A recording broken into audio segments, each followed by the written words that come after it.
goes on to win this game. They got a 2-1 series lead as we welcome into Playoff Central Live, presented by State Farm. Nabil Kareem alongside 3D and Brendan Haywood. We got complete post-game coverage coming up here on the show. We're going to hear from the players, coaches, and from these guys right here. Minnesota going on a 20-7 run in that fourth quarter, because for a moment there, we were talking about it back there. A moment. Jimmy Butler and what he did. We'll get to Jimmy Butler in a second, but Golden State was in a great position to take this game. Yeah, they were in a perfect position. I thought the Wolves played around too much, that you let a team that was wounded hang in the game long, play with confidence. A guy like Kuminga comes off the bench, give 30 big ones.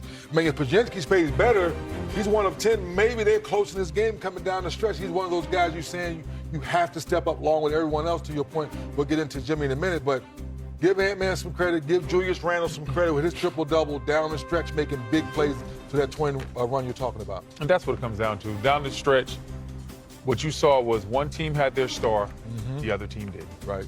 And so 5 minutes to play, it's a close game, it's nip and tuck, and we just see Ant-Man make play after play, hitting shots, drawing the defense in. And if it wasn't Ant-Man, then we had Julius Randle making plays also. They were able to also get some key offensive rebounds during that stretch. It's just Golden State, I give them a lot of credit for the effort they were able to put into. But you get to the last 5 minutes of the game, and this team is basically all about, get us a bucket. It's all about Steph Curry. Right. They're not used to playing, even though Jimmy had a great game, right. they're not used to playing that style of just watch Jimmy play. Right. You know, they're used to the motion and the actions and the weak side cuts and everything that Steph brings. You get into a close game against a very good team and your best player's not there. The way the offensive structure is normally set up is now something totally different. You have to kind of expect this type of outcome. And on the flip side of things for Minnesota, they know exactly what to do in those situations. Anthony Edwards, 13 points in that fourth quarter. And Julius Randle, you mentioned that triple-double. He had 5 assists in the fourth quarter. Yeah, I thought he was huge in understanding the moment that he and Draymond was getting into a wrestling match, if you will, but staying in the right emotion, not getting emotional in the moment, doing anything crazy. Ant-Man misses a 3, he gets the rebound, goes right back to Ant-Man again, he knocks down 3. So little plays like that, I thought he was perfect down the stretch, staying in the moment. Yeah, it's about making winning plays.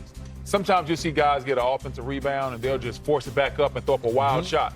And in the past, Julius Randle sometimes would do that. Now he's playing winning basketball. You saw when he got that offensive rebound late, he kicked it right back to Ant. Ant knocks down the dagger 3 in the corner, and that's what it was all about. Julius Randle, big-time game, triple-double, big-time rebounding, played great.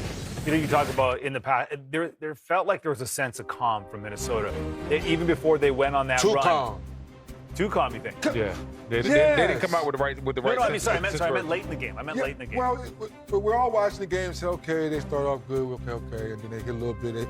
We were all like, when is Minnesota going to put their will on this game and say, you don't have Steph? Yes, Jimmy's being more aggressive, but y'all hanging around too much. We should be up by 15, 18, 20 points. It shouldn't have waited to the fourth quarter. To your point, I think you said back there, like, this is about to get to that moment where if they don't start pushing this thing away, now you're letting the NBA players get confidence, start making some shots in that fourth quarter. To your point, then they finally hit that button.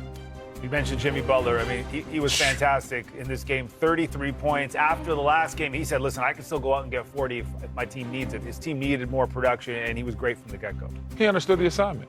There's no Steph Curry. Hey, they brought him here for a reason. He said they're Batman and Robin. Well, guess what? Batman isn't here tonight.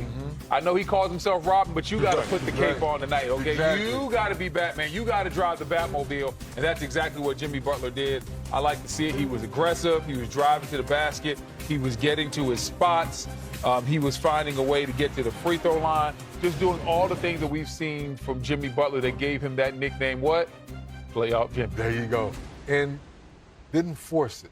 As he says, I'm not a volume shooter, so you still were able to play your game and get up 26 shots, where the first couple games throughout the playoffs, he would drive and he was looking for somebody else, where tonight, I thought he did a good job of knowing when to look for his shots. You know, some Warrior fans, obviously, they're going to be disappointed. All Warrior fans are going to be disappointed with the loss, but then you see again the production from Jonathan Kuminga. That's a second straight game when they needed something. This was like a playoff career high for him, 30 points. Hey, are you cool? You cool with Steve Kerr? Hey, Steve. Hey, Steve, man, why this kid why you ain't been playing playing? that, man? Yeah, Why? oh, yeah. Oh, y'all fixed it? Okay, he gonna play more in this game, too. Hey, listen, man, I'm not sure if he has to start. Maybe you keep in the same role, but I give Kuminga his credit. Mm-hmm. Wasn't a lot of fuss, wasn't a lot of noise, and you know he was not happy with the way the minutes have been, especially when he totally fell out of that rotation. Come on, man. His numbers called, no Steph Curry. And these last couple of games, he has been stepping up, making huge plays. Yeah. I mean, physical plays. Yes. I mean, big-time dunks, knocking down threes. He had a dunk, like not this game, but the previous game, we just straight up went up and dunked in Rudy's face. I mean, he's just showing that ability, and this is a great example for a lot of young players. When you're down on that bench, don't hold your head and stop working. You got to keep grinding every day because you never know when your number's called. And when your number's called, you have to be ready. When that door opens up, you got to be ready to walk through it. That's what Jonathan Kuminga is doing. He's taking advantage of the opportunity, and he put on an absolute show tonight.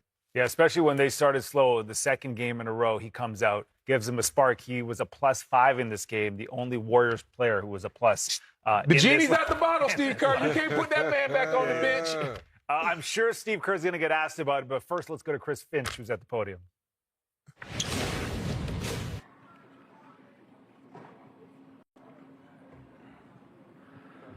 Chris, that was a battle of a game. Like, what did you see from your guys offensively in the fourth to find that final push that you needed? Yeah, I mean, we started playing through Julius a little bit more and got great spacing. And I thought for the first time consistently all game, we actually went somewhere. I thought, we kind of were in each other's way all night long. I mean, they were very physical and aggressive on the ball, but I thought, we were able to kind of get better spacing and go somewhere quick with the ball.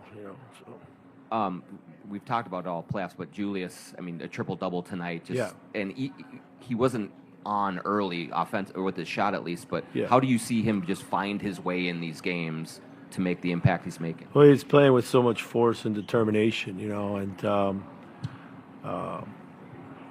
he's going out there early and aggressive, and he's exerting a ton of energy on the defensive end with his body and his rebounding. He's playing a complete game for us, no doubt.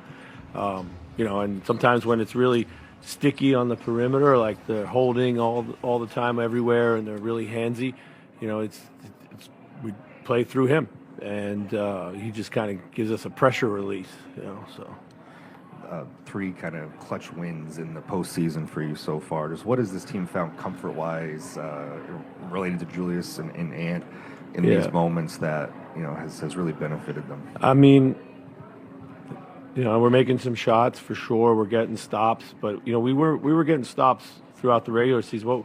We're just winning the possession battle in clutch time now. We're not giving the ball back on cheap turnovers. We're not giving up as many or any second chance opportunities. Today we actually were really big on the boards and in clutch time ourselves, getting some second shot opportunities. So that's it. That's really, if you had to boil it down to one thing, it's just getting more looks at it. With Ant's night, quiet first half, comes on in the second half. How did you see him navigate the game? I mean, he's I like the way he started. It was